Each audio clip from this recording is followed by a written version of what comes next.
नमस्कार, मैं शोएब गाजी और आप देख रहे हैं यूपी टुडे।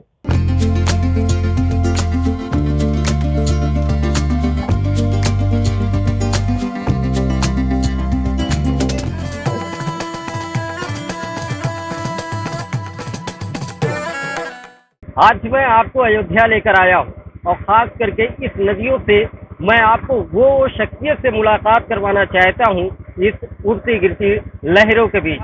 पानी पे चलने वाले, सालों साल पानी पर चलने वाले कौशलेंद्र सिंह हमारे साथ हैं। कौशल जो लिखते हैं, उनसे बहुत सारे सवाल करेंगे और बहुत सारी चीज़ें जानने की कोशिश करेंगे कि इनका सफ़र बाहर देशों में कैसा होता है, क्योंकि मर्चेंट नेवी में काम करते हैं। कभी छुट्टी वगैरह मिल पाती है ऐसे आनंद लेने की? हाँ, तो छुट्टी तो मिलती ही रहती, लेकिन अब जब काम की इतनी व्यस्तता होती है कि बस समंदर में जीवन बीत जाता है। और काम की काफी व्यस्तता होने के कारण थोड़ा बहुत समय निकाल लेते हैं हम लोग। अभी ड्यूटी कहाँ चल रही है आपकी? अभी मैं जब आया तो सिंगापुर से आया। मैं अमेरिका से था, अमेरिका से सिंगापुर आया। और सिंगापुर से फिर घर मैंने छुट्टी बोला कि मुझे घर भेज दो। टाइम हो गया था, क्योंकि कोरोना में मैं ऐसा जगह फंस गया कि वहाँ पर घर आने के लिए फ्लाइटें नहीं थी। तो मैं फिर वहाँ से सिंगापुर आया अपनी जगह से, और सिंगापुर से घर आया।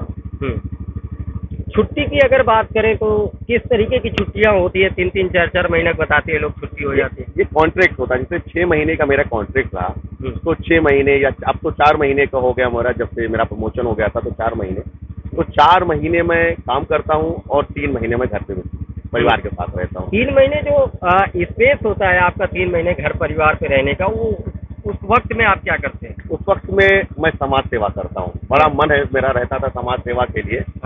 एक्चुअली मैं आपको बताऊं कि मैं और मेरे जो मुझसे बड़े भाई हैं डॉक्टर राघवेंद्र सिंह जी, और हम 3 भाई हैं। बड़े यादवेंद्र सिंह जी जो हाईकोर्ट लखनऊ में समीक्षाधिकारी हैं, उसके बाद डॉक्टर राघवेंद्र सिंह जी और मैं, हम लोग रूस में पढ़े हुए। तो रूस में पढ़ने के बाद जब हम अपने गांव आए तो देखिए गांव की स्थिति बड़ी खराब है, खासकर देवस्थानों की, और सब चीज़ों की बड़ी अव्यवस्था है। लोग कूड़ादान या कूड़े कहाँ फेंकना है तो जान नहीं पाते हैं। तो उसके लिए हम लोगों ने इस सब चीज़ का बीड़ा उठाया। तो देवस्थानों का निर्माण कार्य, उनके पुताई रंग रोगन का कार्य इस क्षेत्र में करना हम लोगों ने चालू किया। इसी बीच में कोरोना पीरियड आ गया। जैसा आप लोग जानते हैं, बड़ी महामारी थी कोरोना का।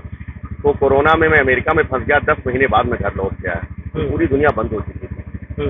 तो जब मैं घर आया तो मैंने पूछा गांव वालों से कि भैया क्या चल रहा है गांव का? कहीं चाचा सब यहाँ बड़े डरे हैं। लोग कोरोना के नाम से बड़े भयभीत, कोई घर से निकलना नहीं चाहता। तो हमने गुरदत्त सिंह सेवा संस्थान, जो हमारे बाबा के नाम से, उन्हीं के नाम से हम चैरिटी करते हैं, उन्हीं के नाम से हम लोगों की मदद करते हैं कि हमारे बाबा जी का भी नाम हो। हमारे बाबा जी भी एक खुद इंजीनियर थे।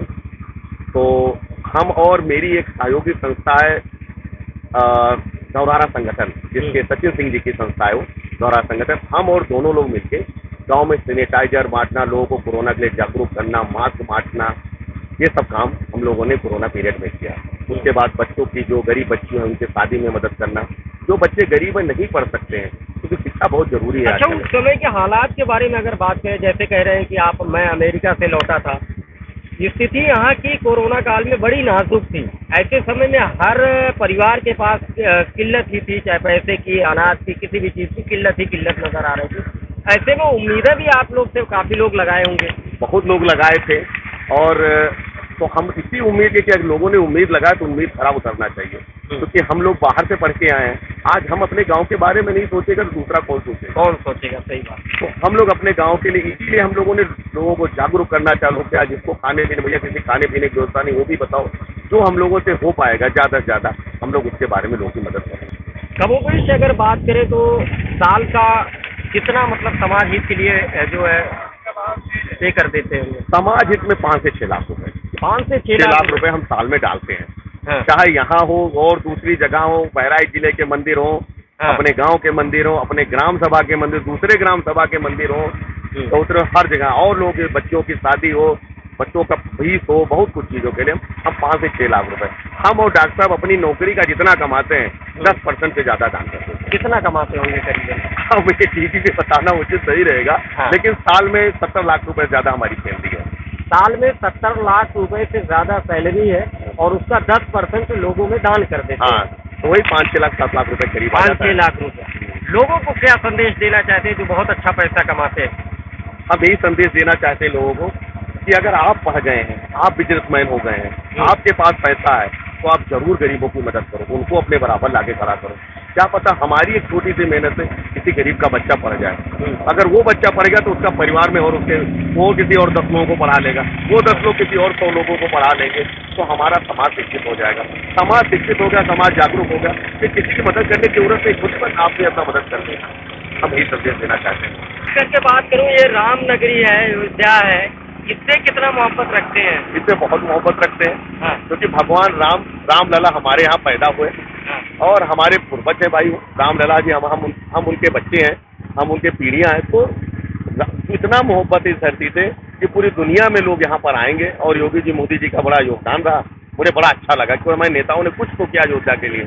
और कितना खूबसूरत अयोध्या बन रहा है, कितना नवीन अयोध्या बन रहा है, इतना बढ़िया अयोध्या बनेगा कि सब लोग देखने आएंगे पूरी दुनिया से। अच्छा, थोड़ा सा नदी दरिया का एक्सपीरियंस बताइए। जैसे आप लोग मर्चेंट नेवी में हैं, तो जाहिर सी बात 6 महीने तक शिप पे ही रहना पड़ता होगा जी। ऐसे में मतलब कैसा दिन गुजरता है? कुछ नहीं, वहाँ तो काम की व्यस्तता कारण पता नहीं चलता। किस पद पे हैं आप? मैं सेकंड इंजीनियर हूँ। अच्छा। और अभी मैं एग्जाम भी देने जा रहा हूँ चीफ इंजीनियर का। मेरा एक पेपर बचा है और सारा एग्जाम मेरा हो गया। बस एग्जाम देकर आ जाऊंगा, प्रमोशन हो जाएगा चीफ इंजीनियर में। लेकिन एक्सपीरियंस तो नदी में तैरा जा सकता है, समंदर में नहीं तैर सकते। मैं इतना कहूँगा। नदी में तैरा जा सकता है, समंदर में आप नहीं। समंदर में आप कितना तैरोगे? 8,000 किलोमीटर एक किनारा, 2,000 किलोमीटर गहरा। जैसे मैं इस बार अमेरिका से जाया तो मैं अटलांटिक क्रॉस करते हुआ मिड ऑफ अटलांटिक से आया। हमने देखा रडार पे मिड ऑफ अटलांटिक 8,000 किलोमीटर गहरा। 8,000 किलोमीटर अंदर है। 8,000 मीटर, सॉरी 8,000 मीटर 8,000 मीटर गहरा है। बहुत होता है। हाँ, माफी चाहूंगा, 8,000 मीटर गहरा, मतलब 8 किलोमीटर करीब।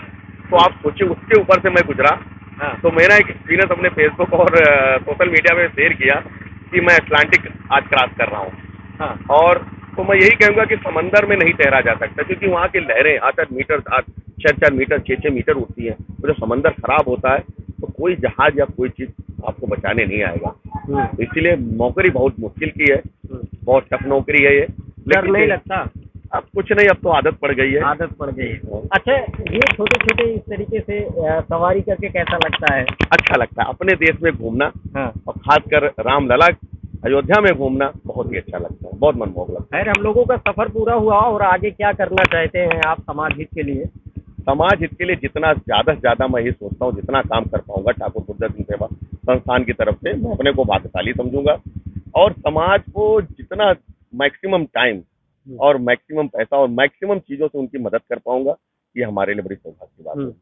शिक्षा के क्षेत्र में भी आप बहुत अच्छी मेहनत कर रहे हैं। और मतलब अगर पढ़ाई लिखाई बच्चों को लेकर की जाए तो किस तरीके से उनके साथ करें? हम उनके साथ हर चीज से आगे आएंगे। खासकर मेरा एक सपना है हमारे गांव में आईएएस और आईपीएस में। और मेरा सपना यह है कि हमारे गांव में कम से कम 4-5 आईपीएस और आईएएस। ये भी कहा जाए आगे कि रामनगर धौरहरा में, भैया वो रामनगर धौरहरा आईएएसओं का गांव है या इंजीनियरों का गांव है या डॉक्टरों का गांव है। तो मैं अपने रामनगर धौरहरा के लिए इतना जरूर कहना चाहूंगा कि मेरी बड़ी मंशा है और इस पे हम काम भी कर रहे हैं। जो बच्चे आईएएस आईपीएस की तैयारी करना चाहते हैं उनके लिए कोचिंग का पैसा भी हम लोग अरेंजमेंट करेंगे आगे भविष्य में। और हम चाहते हैं कि हमारे यहाँ 3-4 बच्चे, 5 बच्चे मैक्सिमम जितना भी हो पाए डॉक्टर, इंजीनियर और आईएएस और आईपीएस बने। ये मेरी बड़ी दिली तमन्ना है। अब देखिए भगवान कब तक पूरा करते हैं। चलिए, तो ये उड़ती और गिरती लहरों के बीच का सफर कौशलेंद्र जी के साथ रहा। और इनका अनुभव और इनकी मेहनत, इनकी लगन और इनका जो लोगों के बीच जो चाहे शिक्षा जगत को लेकर हो या ऐसे ही कोई मजबूरी में हो, पैसा बांटना, पैसा देना, इस तरीके का सहयोग करना, ये लगातार इनका अथक प्रयास से जारी है और उम्मीद करते हैं हमेशा के लिए जारी रहेगा।